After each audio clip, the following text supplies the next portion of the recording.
Every dog owner knows the panic. Your pup ran off, and suddenly nothing else matters. If you're tech-savvy, you might grab a drone to help scan the area. But as you fly overhead, you're stuck guessing. Is that a log or your golden retriever?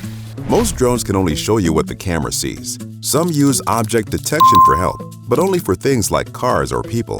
They don't know how to find your dog. Until now, SkySearch is a tool that opens up a world of possibilities for object location.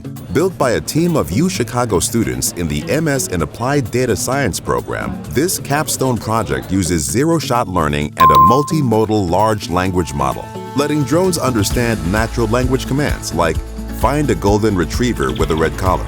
It then flies an optimized search route, scanning the landscape and checking each frame in real time. When it spots your dog, it celebrates with a mid-air flip. The result? Smarter drones that can detect just about anything, even in high-stakes scenarios like search and rescue, disaster relief, and public safety. SkySearch is more than a student project. It's a powerful example of how UChicago's Capstone experience turns theory into real-world, life-saving tools. Explore the power of data. Discover the MS in Applied Data Science at UChicago.